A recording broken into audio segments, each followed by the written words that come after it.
Hello, my name is Ruth Kendeje Ndiabahika, and I'm the founder of a home in Kabale. It's a safe space and sanctuary for girls who are at risk, orphaned and abandoned, and other girls of that genre.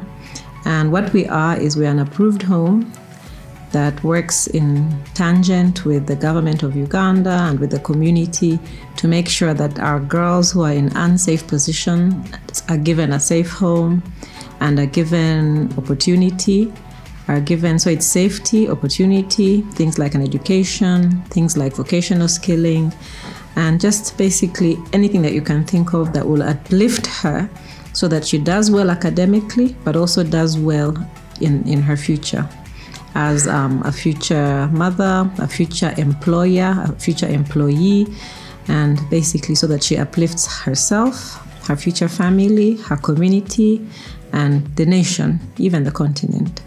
So I'm a child psychologist by profession, and 11 years ago, I moved to the beautiful, beautiful hills of Kabale in southwestern Uganda to start this project, which is called Grace Villa.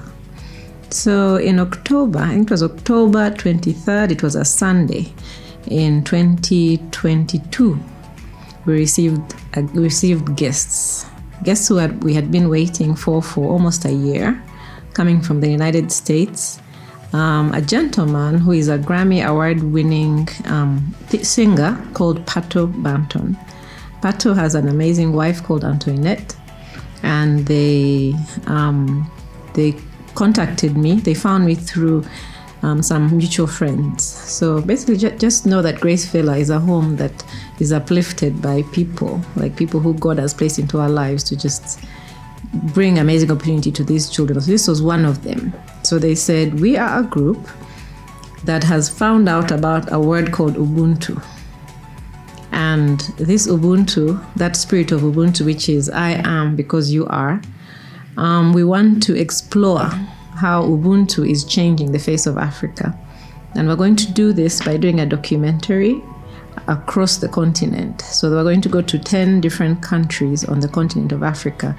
And we were so honored because for Uganda, they chose Grace Villa. So you can imagine how we felt. So, but we did a little background checking, when you know a big group is coming, you go on YouTube, internet, and we saw them going to these amazing places in Tanzania, in Rwanda, and doing really epic stuff. So we were very, very nervous because we are a little home, a small home, of 250 kids. And we just said, how will we be impactful? How will we be worthy of such a documentary? But just understand that they came, and it was one of the most beautiful days of our lives. We welcomed them. The girls were so excited. And even the community came together. It was this beautiful, like a homecoming for them. And they spent all this time with us. And by the time they left, they had become like family. So even though it was a documentary shooting, it was more like an experience of being with a new family. And what's fun, to me, what is the most important thing about it is after they left, they stayed a part of us. They stayed in the kids' lives in different ways, through communications, through sending us school fees for the kids. We planted a fruit tree grove with them, in conjunction with them, for Women's Day. All kinds of beautiful, beautiful things.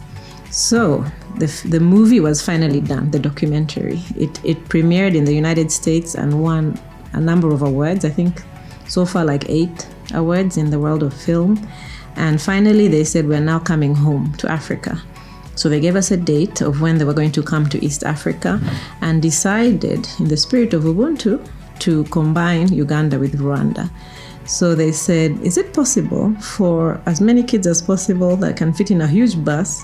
Is it possible for you to come to Kigali and we premiere the screening of that documentary at Century Cinema in Kigali?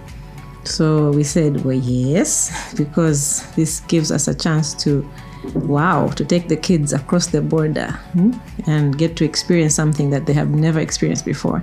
Go to outside countries, as we call it. So, so yesterday 55 children and 10 staff members and supporters, people who have supported Grace Villa for years, just the fan crew, who the kids call uncles and aunties, jumped on a bus of one of the schools that our children go to, a school that also supports us greatly called Trinity College, Kabale Trinity College. And we drove from our home singing. We even arrived with headaches because the kids were so excited singing in the bus, and came to Kigali. And we got to enter the cinema. The girls were asked to perform for the crowd, and they did an amazing job. We did Chiga. We also went all the way to northern Uganda, because at this point we are not just ambassadors of Kabale, but also the whole country of Uganda. And then we sat back and watched this very, very beautiful documentary. The visuals were stunning. The other people who were interviewed had just amazing stories. And by the time we left, our hearts were full. And I think this is one of those moments that our kids will never, ever, ever forget. Just like even us adults, we left just feeling transformed. So that was our experience. We loved it, and our motto at Grace Villa is "We rise by lifting others."